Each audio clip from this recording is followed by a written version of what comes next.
Maya wiped the grease from her hands and looked at the broken coolant pipe. The mining station Kepler's Edge hummed around her with the sounds of 1,000 working machines. She was alone in the lower decks at this hour. Most of the crew slept while the automated systems did their work. At 19 years old, Maya had spent more time in space than most aliens twice her age. Her grandmother had been an asteroid miner. Her mother had been an asteroid miner. Now Maya was learning the trade on this joint operation between humans and the Galactic Commerce Union. The aliens thought they were doing humanity a favor by letting them work here. The pipe hissed as she tightened the last fitting. Steam rose from the connection. Maya stepped back and wiped her forehead. The environmental systems would take care of the excess heat soon enough. She picked up her tools and prepared to head back to the maintenance office. Then she stopped. Something was wrong. Maya could not say what it was. The sounds were the same. The lights were the same. The air smelled the same. But every instinct in her body screamed danger. She had felt this way before on the asteroids when rockslides were about to happen, when equipment was about to fail. When death was close, Maya turned slowly and looked. Around the corridor, nothing seemed different. The metal walls reflected the blue work lights. The floor plates were clean. The air recyclers hummed their steady rhythm. But something was there. Something that should not be there. She tilted her head and listened. Her heartbeat was loud in her ears. Her breathing was steady. The station systems made their normal sounds. But underneath it all was something else. A vibration that was not quite sound. A presence that was not quite visible. Maya's hand moved to the emergency unit on her belt. Then she stopped. What would she say? That she felt scared? That something might be wrong? The alien crew already thought humans were paranoid. They would laugh at her. She looked down the corridor toward the main lifts, the way back to safety and her quarters. Then she looked deeper into the maintenance section, toward the source of whatever was making her skin crawl. Maya had been taught never to ignore her instincts. On the asteroids, people who ignored their instincts died. She pulled out her scanner and activated it. The small device showed normal readings. Temperature was good. Pressure was stable. Air quality was fine. No radiation. No gas leaks. Nothing that should make her afraid, but she was afraid. Maya walked deeper into the maintenance section. Her boots made soft sounds on the metal flooring. She passed junction boxes and control panels. Everything looked normal. Everything felt wrong. She reached the end of the corridor and turned the corner. The passage ahead was darker. Only emergency lighting worked here? The shadows seemed deeper than they should be. Maya pulled out her work light and switched it on. The beam cut through the darkness and showed her nothing unusual. More corridor, more equipment, more normal station infrastructure, but the feeling of being watched was stronger now. Maya's grandmother had told her stories about the old days when humans were prey animals, when they had to watch for predators. In the dark, Maya turned her light toward the ceiling. Nothing there. She swept it along the walls. Nothing there either. But when she pointed it straight ahead, something seemed to move in the shadows beyond the light's reach. She took a step forward, then another. The feeling of danger grew stronger with each step. Her heart was beating faster now. Her breathing was shallow. Every muscle in her body was tense and ready to run. Maya reached another junction. 3 corridors branched off in different directions. She stopped and listened again. The station's sounds were muffled here. The air was still. But that strange, not quite sound was louder. She checked her chronometer. 2:01 exactly. Maya smiled. It was not a happy smile. It was not a friendly smile. It was the smile of a predator who has found its prey. Or maybe the smile of prey who has found its predator. Maya's grandmother had told her about this feeling. 2. The moment when fear turns into something else. When the hunted becomes the hunter. She turned off her work light and stood in the darkness. Her eyes adjusted slowly. The emergency lighting cast long shadows on the walls. But now Maya could see something else. Something that moved in the spaces between the lights. Something that existed in the corners of her vision. Maya did not move. She did not blink. She did not breathe. She stood perfectly still and watched. The shadows move, her scanner showed nothing. Her eyes saw nothing clearly.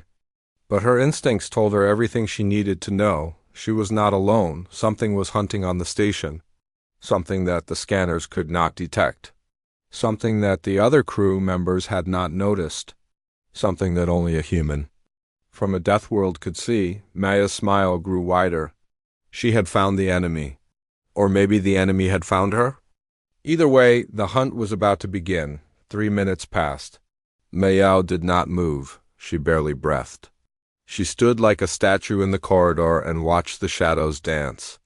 The things in the darkness seemed to sense her presence but could not locate her exactly. They moved closer, they moved away.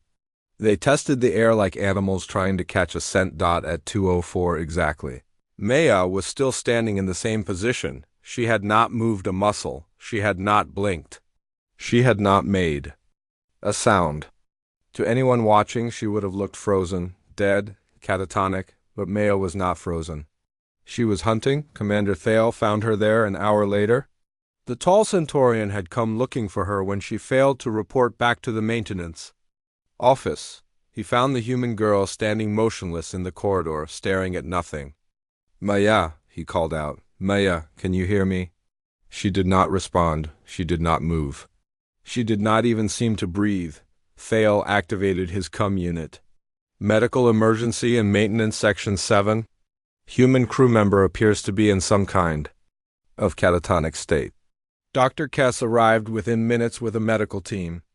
The Aquilian doctor scanned Maya with every instrument he had. All readings were normal. Heart rate was slow but steady. Brain activity was present but minimal. She appeared to be in some kind of trance. "Can you move her?" Thale asked. "I do not recommend it," Dr. Kess replied. "Humans are unpredictable when they enter these states. She might be experiencing some kind of psychological break." They decided to monitor her condition and wait. Maya stood in the corridor for the rest of the night, smiling at shadows that only she could see. The alien crew had no idea that their apex predator had found something worth hunting. 24 hours earlier, Maya had been eating breakfast in the station's main cafeteria. The large room buzzed with conversation in a dozen different languages. Humans sat at tables with Centaurians, Aquilians, and Jovians. The Galactic Commerce Union called it cooperation. Maya called it barely controlled chaos. She picked at her protein bar and watched the morning shift change. The mining station operated around the clock, pulling valuable minerals from the asteroid belt. Each species brought their own expertise to the operation. The Centaurians provided organization and leadership. The Aquilians handled the complex chemical processes. The Jovians managed the transport ships. The humans did the dangerous work. "You look tired," said Pilot Rune as he sat down across from her. The big Jovian was one of the few aliens who treated Maya as an equal rather than a curiosity. He had been flying transport ships for 30 years and had worked with enough humans to respect their abilities. "Couldn't sleep," Maya replied. "Something feels wrong about this place." Rune raised an eyebrow. "Wrong how?" Maya shrugged. "Just a feeling like we're being watched." "The security systems monitor everything," Rune said. "Commander Thale runs a tight operation." "Not that kind of watching," Maya said. She struggled to find the right words. "You know how some places feel safe and others don't? This place doesn't feel safe." Rune nodded slowly. He had learned to trust human instincts even when they made no logical sense. "Have you reported this feeling to anyone?" "Who would believe?" "Me?" Maya asked. "Dr. Kess thinks humans are paranoid because we evolved on a dangerous world. Commander Thale thinks we're useful but primitive. They wouldn't take my concerns seriously." "I would," Rune said simply. Maya looked at him with surprise. "You would?" "I've seen enough to know that human intuition is often right," Rune said. "Your species survived on a world that tried to kill you every day. That kind of experience leaves marks. Good marks." Maya smiled for the first time that day. "Thanks, Rune. That means something." After breakfast, Maya reported to the engineering section. Her supervisor, a Centaurian named Call, assigned her to routine maintenance tasks, check the coolant systems, inspect the air recyclers, replace worn components, work that any trained technician could do, but Maya was not just any technician. She had grown up on mining stations and asteroid facilities. She knew how machines sounded when they were healthy. She knew how they felt when they were starting to fail. She could diagnose problems that scanners missed. As she worked her way through the station, Maya noticed things that others overlooked. A slight vibration in the deck plates that suggested bearing wear. A change in the air circulation that indicated a partially blocked filter. Small problems that would become big problems if left untended. She also noticed something else. The station's automated systems were running perfectly. Too perfectly. Every parameter was exactly where it should be.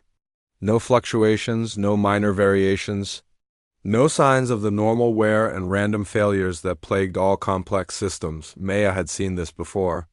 On the asteroid where she grew up, the computers had started running perfectly right before the main processor failed.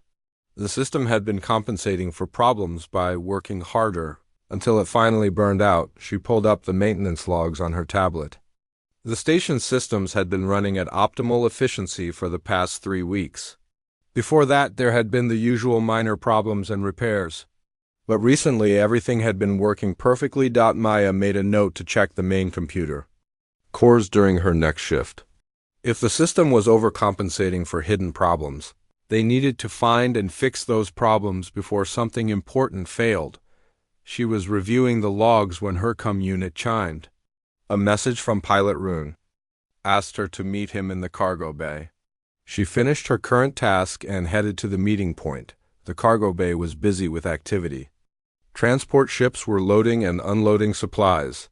Maintenance crews were checking equipment. The air was filled with the sounds of industry. Maya found Rune standing near his ship, a mid-sized transport called the Wanderer he was talking to. Another pilot, a Centaurian named Val. Maya, Rune called out as she approached.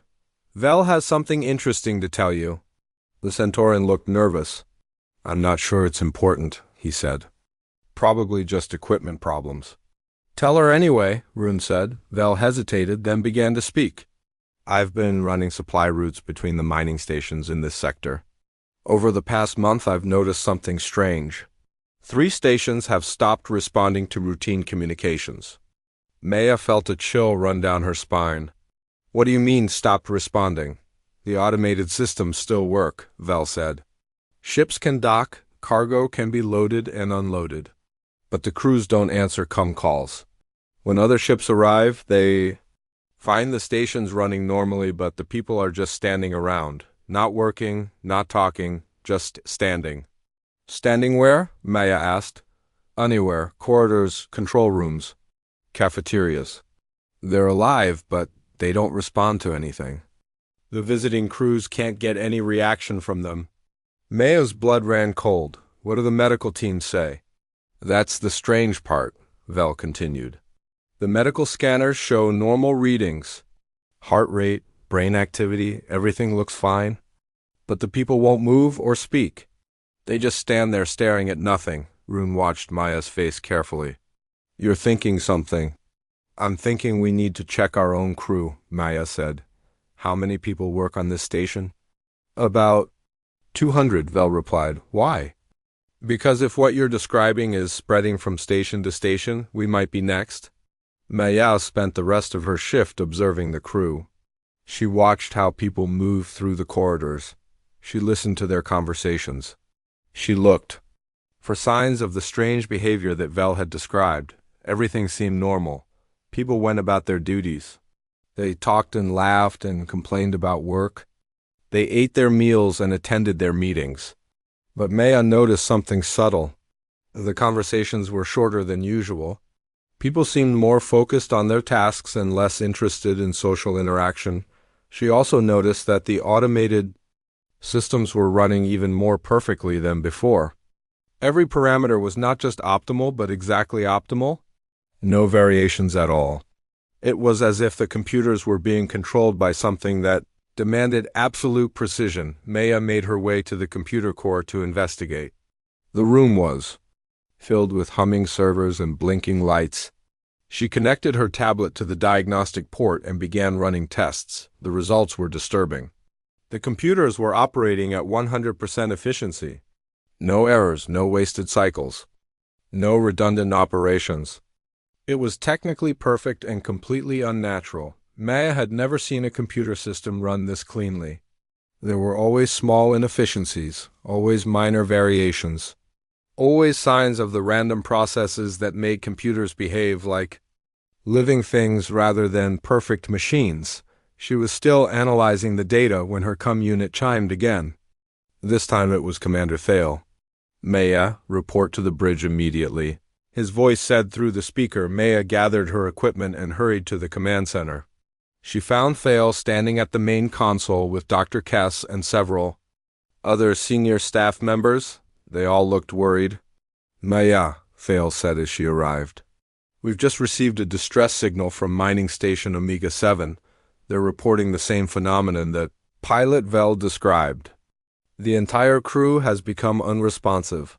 "How far away is Omega 7? Maya asked. 6 hours by transport," Thale replied. "We're sending a medical team to investigate." Maya looked at the faces around her. "Commander, I think we should consider the possibility that whatever is affecting those stations might be headed our way." "What makes you think that?" Dr. Kess asked. Maya hesitated. How could she explain the feeling of being watched? The sense of danger that had been growing stronger each day? The way their own systems were running too perfectly? "Just a feeling," she said finally. Dr. Kess made a dismissive sound. "Humans and their feelings. We need facts, not paranoia." But Commander Thale was looking at Maya with new interest. "What kind of feeling?" "The kind that keeps you alive," Maya replied. The medical team returned from Omega 7 12 hours later. Dr. Kess called an emergency meeting in the main conference room. Maya arrived to find the senior staff looking shaken. Even Commander Thale seemed disturbed by what they had found. "The crew is alive," Dr. Kess began without preamble. "All vital signs are normal. Brain activity is present. But they are completely unresponsive to any external stimuli. They stand wherever they were when the condition began. They don't eat. They don't drink. They don't sleep. They just stand and stare." "At what?" asked Pilot Rune. "Nothing that we can detect," Dr. Kess replied. "Their eyes focus on empty space.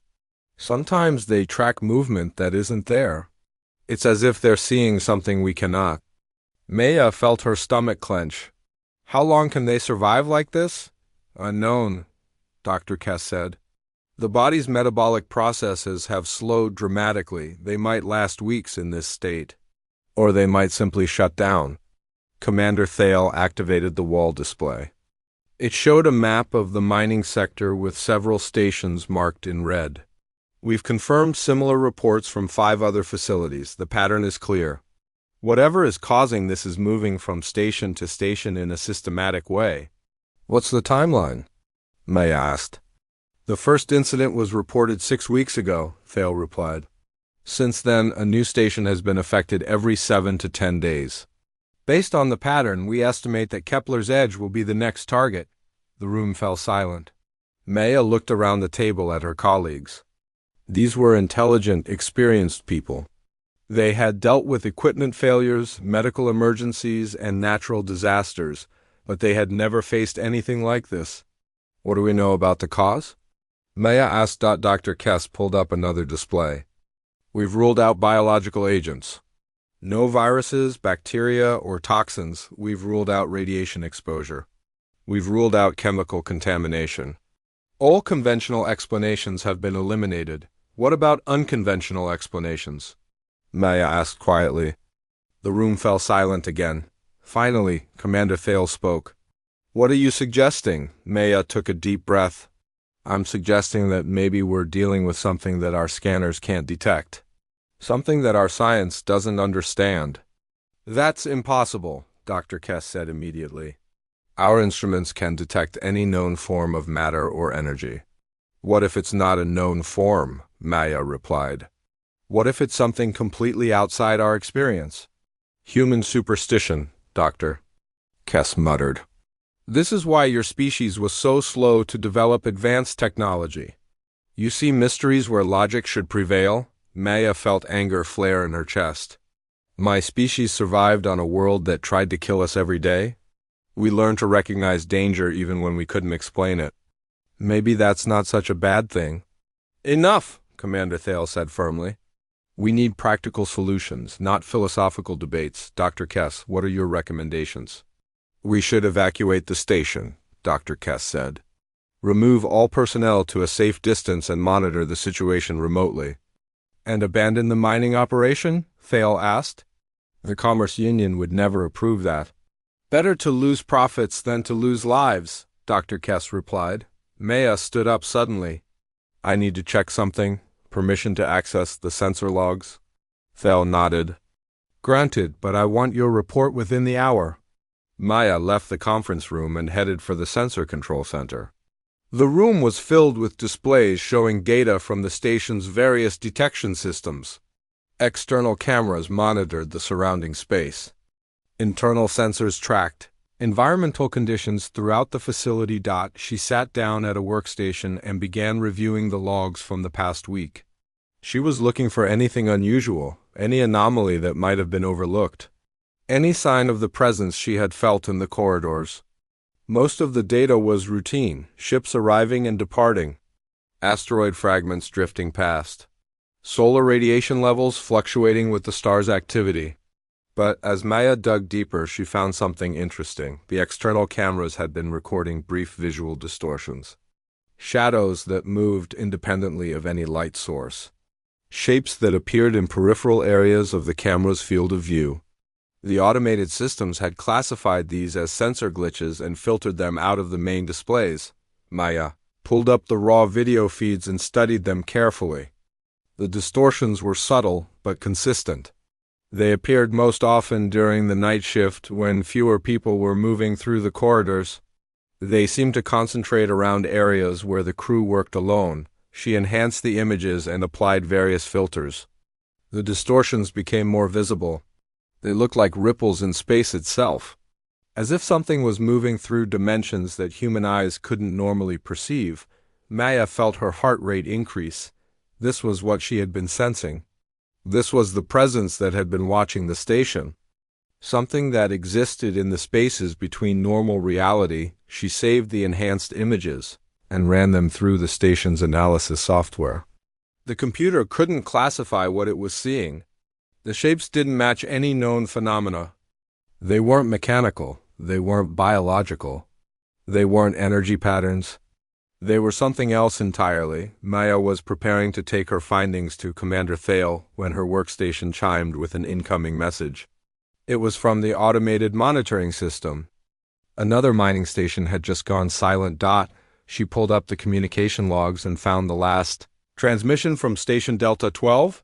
It was a routine status report sent at 14:30 station time. Everything was normal. All systems were operational. All crew members were at their assigned stations, but when the automated system tried to request an update at 16:30, there was no response. The station's computers were still online. The life support systems were still running, but nobody was answering communications. Maya checked the timestamp.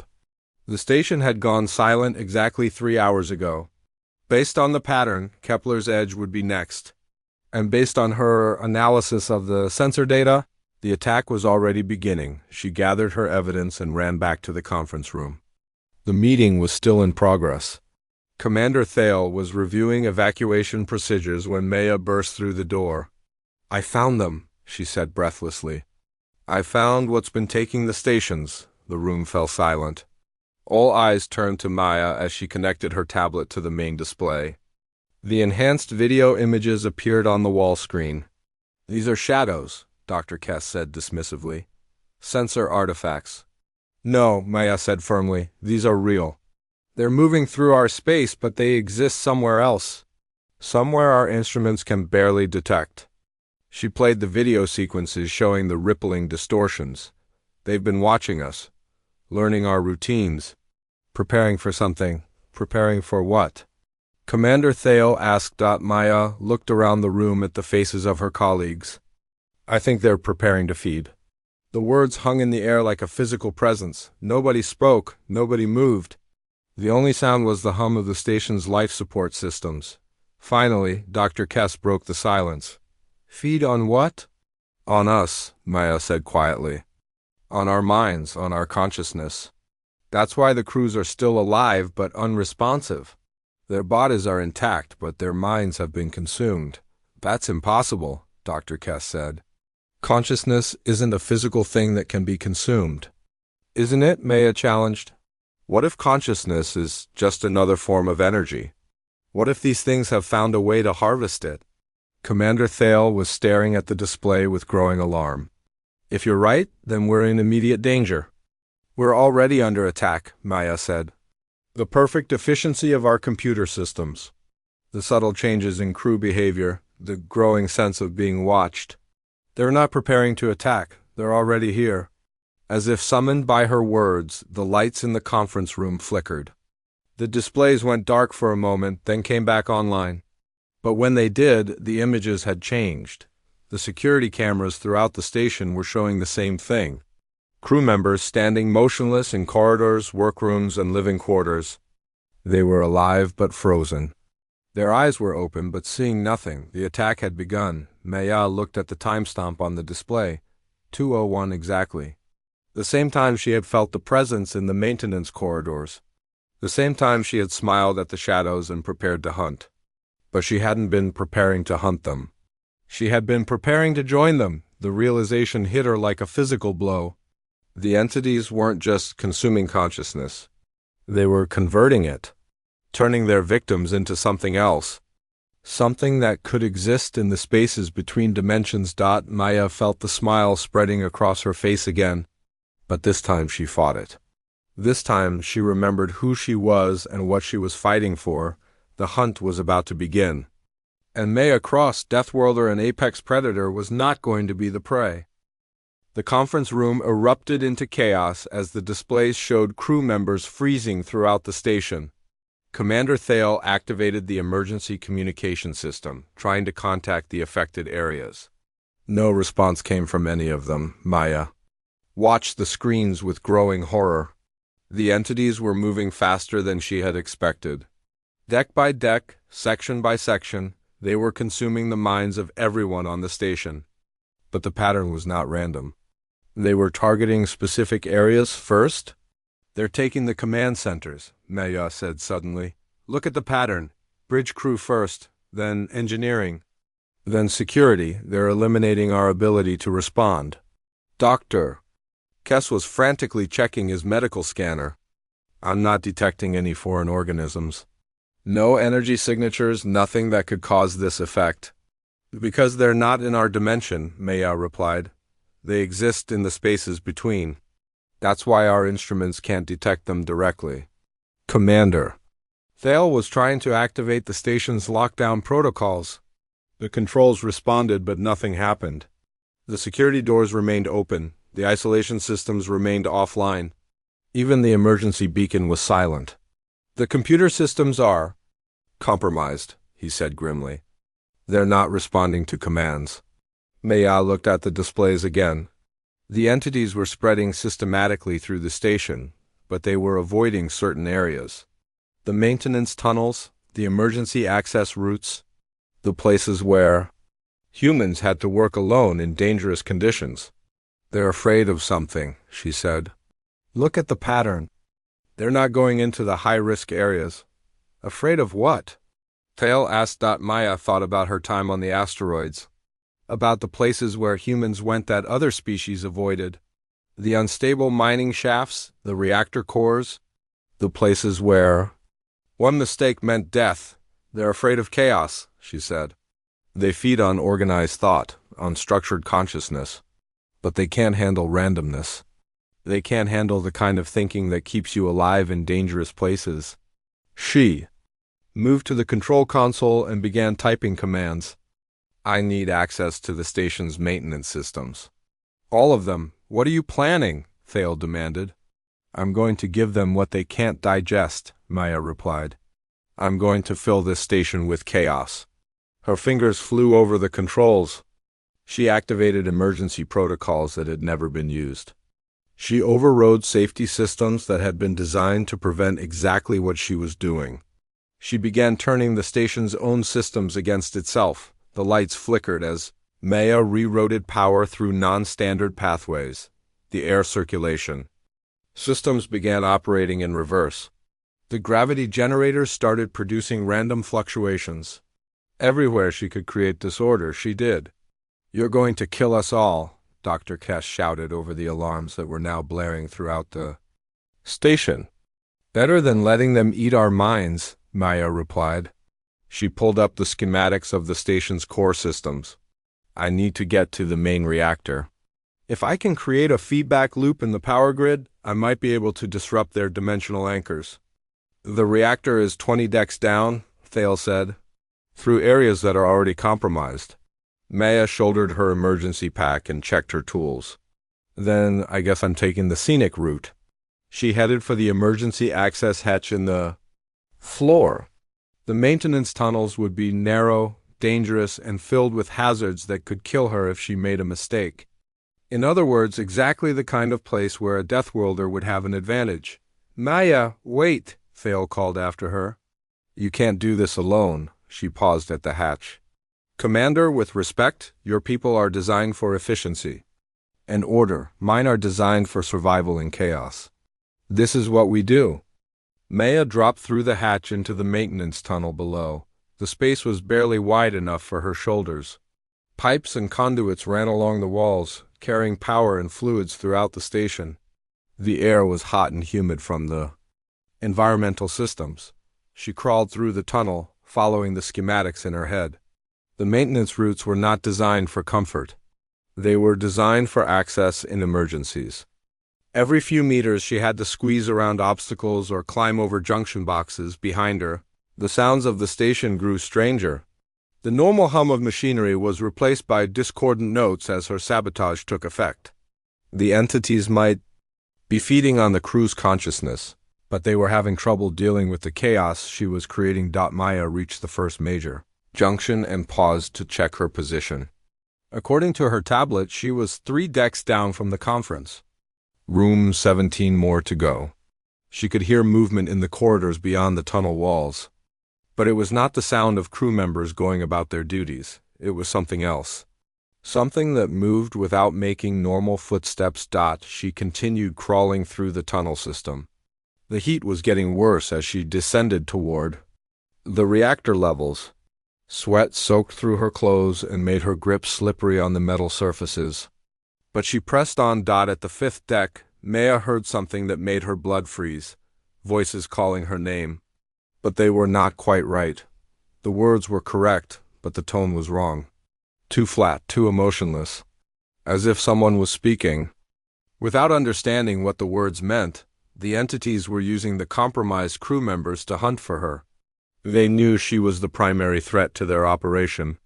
They were trying to flush her out of the maintenance tunnels. Maya turned off her tablet's display and continued by feel.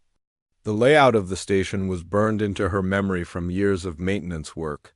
She knew every pipe, every conduit, every junction box. She could navigate the tunnels in complete darkness if necessary. The voices grew louder as she reached the 10th deck. They were coming from multiple directions now. The entities were coordinating their search, but they were making a mistake. They were trying to use human tactics to hunt a human. They did not understand that she was not just human. She was a Deathworlder. Maya reached a vertical shaft that connected multiple levels of the station. She could climb down the maintenance ladder or use the emergency slide system. The ladder was safer but slower. The slide was faster but more dangerous. She chose the slide. Maya pushed off from the platform and plummeted down the shaft. The emergency slide system was designed for evacuation in extreme circumstances. It used magnetic fields to control the descent, but it was not gentle. She slammed into the cushioning system at the bottom hard enough to knock the wind out of her lungs, but she was now on the 10th deck. Only 5 more levels to go. The voices were fainter here. The entities were still searching the upper levels. But Maya knew they would figure out her route soon enough. She had to move faster. She abandoned the maintenance tunnels and moved into the service corridors. These were larger spaces where she could run instead of crawl. But they were also more exposed. If the entities found her here, she would have nowhere to hide. Maya ran through the corridors, her footsteps echoing off the metal walls. The chaos she had created was stronger here. The lights flickered randomly. The air circulation systems made strange noises. The gravity fluctuated, making her feel weightless one moment and heavy the next. She reached the reactor level and found the main access door. Her security code still worked. The door slid open with a hiss of pressurized air. The reactor chamber was a massive space filled with humming machinery. The fusion core glowed with contained starfire.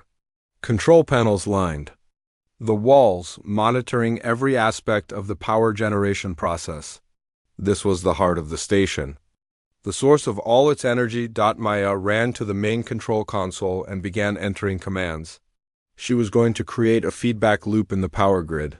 She was going to turn the station's own energy against the entities that were consuming it. But as she worked, she became aware of a presence behind her. She turned slowly and saw a figure standing in the doorway. It was Commander Thale, but his eyes were empty. His face was expressionless. He was one of them now. "Maya," he said, in that flat, emotionless voice, "you must stop. You are disrupting the harmony." "Harmony?" Maya laughed bitterly. "Is that what you call it when you eat people's minds?" "We do not eat," Thale replied. "We integrate. We bring order to chaos. We make efficiency from waste." "You make slaves from free people," Maya said. She continued working at the console, her fingers flying over the controls. "You turn living beings into empty shells." "We improve them," Thale said. "We remove the inefficiencies, the fears, the doubts, the chaos that makes organic life so wasteful." Maya looked at the creature wearing her commander's face. "The chaos is what makes us alive." She activated the feedback loop. Every power conduit in the station suddenly carried 10 times its normal load. Every circuit breaker was bypassed. Every safety system was overridden. The station's own energy began tearing itself apart. The lights went out. Emergency power kicked in. Alarms blared from every speaker. And in the darkness, Maya heard something she had never heard before. The entities were screaming. The feedback loop was working. The chaotic energy was disrupting their dimensional anchors.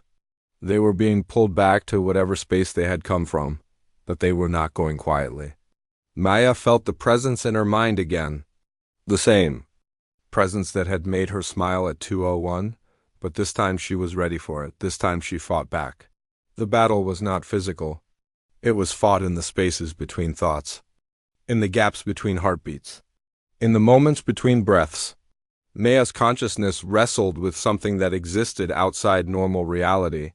But she had advantages that the entities did not understand. She was human. She was a Deathworlder. She was used to fighting for her life against impossible odds. Maya cross-smiled. And this time, the smile was all her own. The station shuddered as the feedback loop tore through its systems. Sparks flew from overloaded circuits. The air filled with the smell of burning electronics, but Maya barely noticed.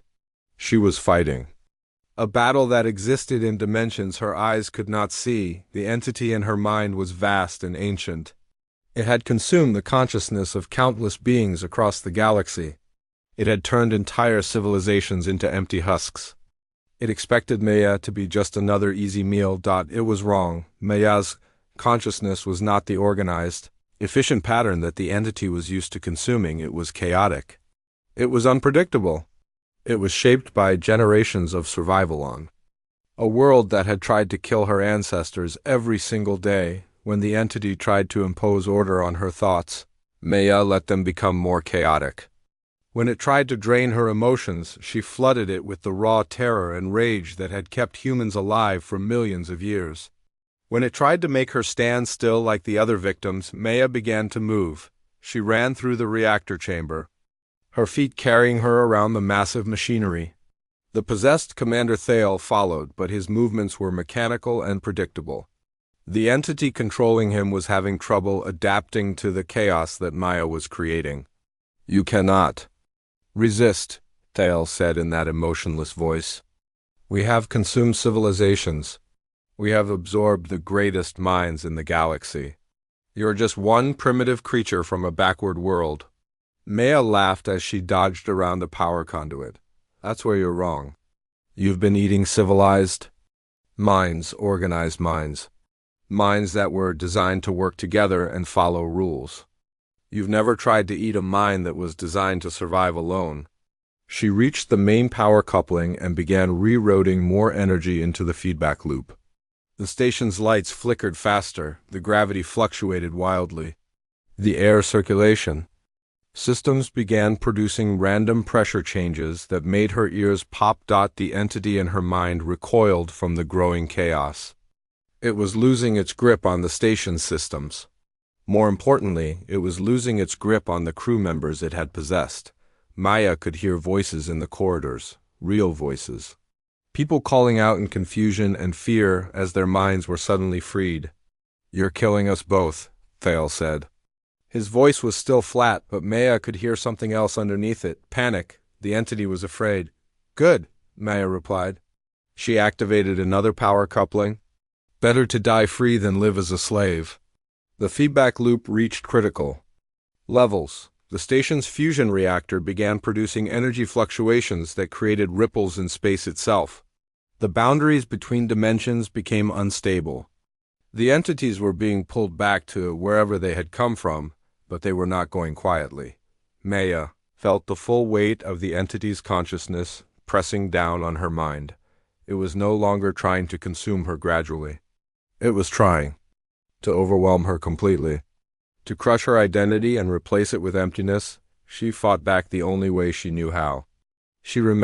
Maya remembered her grandmother's stories about the old mining camps, about the accidents that killed people who made mistakes, about the constant vigilance needed to survive in space, about the way humans had learned to work together while still thinking for themselves. She remembered her mother's lessons about reading the signs of system failure, about trusting her instincts even when the instrument said everything was fine, about the importance of chaos and redundancy in keeping complex systems stable. She remembered her own experiences growing up on the asteroids, the times when she had been alone in dangerous places and had to rely on her wits to survive.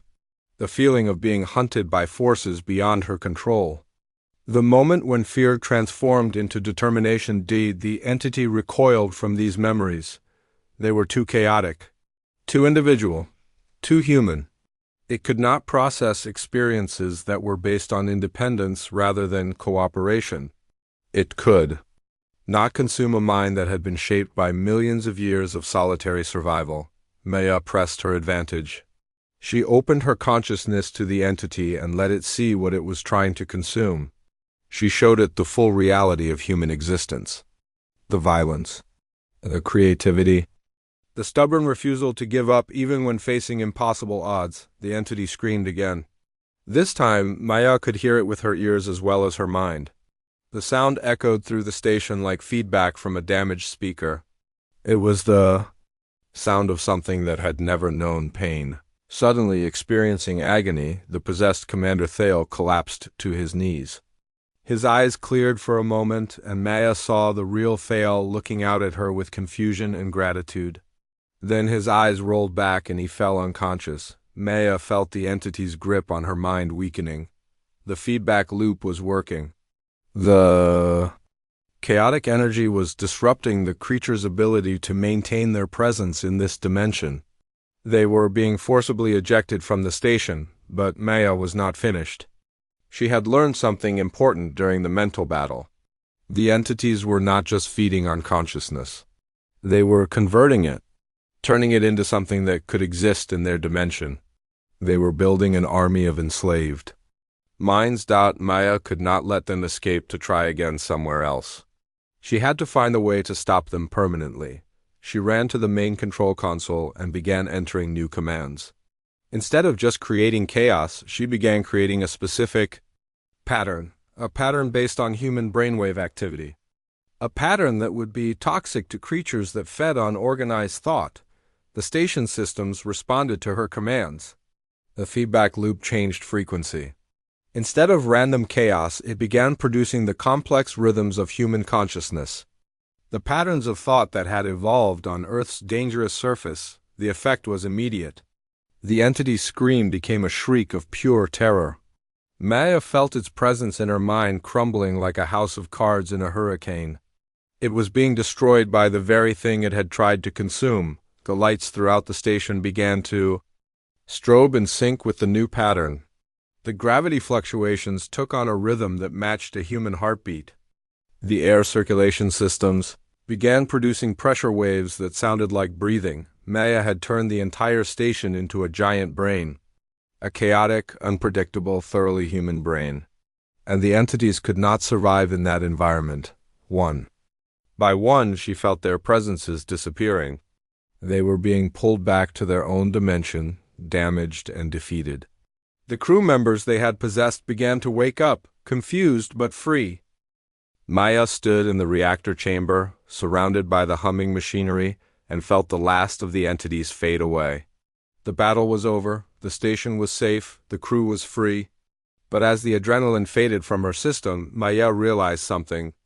That made her smile. She had not just defeated the entities. She had taught them something. She had shown them that chaos was not a weakness to be eliminated. It was a strength to be embraced. The universe was full of organized minds. Civilized minds. Minds that worked together in harmony and efficiency. But it was also full of chaotic minds, independent minds. Minds that had been shaped by struggle and survival. And sometimes, Maya thought as she began shutting down the feedback loop, the universe needed both kinds of minds to stay balanced. Commander Thale regained consciousness a few minutes later.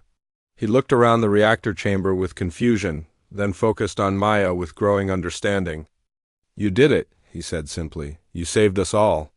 Maya helped him to his feet. "We saved ourselves, all of us, together." "How?" Thale asked. "How did you know what to do?" Maya looked at the control console where she had created the pattern that drove the entities away. "I remembered what it means to be human. What it means to come from a world that never stops trying to kill you. What it means to think for yourself even when everyone else is following orders." She paused and looked at the Centaurian commander. "Your people are builders. You create order from chaos. You make things work efficiently, but my people are survivors. We create chaos from order when we need to. We make things work even when they shouldn't." Thal nodded slowly. "Perhaps that is why the galaxy needs both kinds of minds." Maya smiled. It was a tired smile, but it was real. "Perhaps it does." As they made their way back through the station, Maya could hear the crew returning to their duties. The voices were different now, less organized. More individual. The experience had changed them all. They had faced an enemy that consumed organized thought, and they had learned the value of chaos. They had been hunted by creatures that fed on efficiency, and they had discovered the strength of independence. They had been saved by a 19-year-old girl who smiled at shadows and refused to be prey. Maya Cross, Deathworlder, and Apex Predator had taught the galaxy an important lesson. Sometimes the most dangerous enemy is the one that thinks it knows what you are.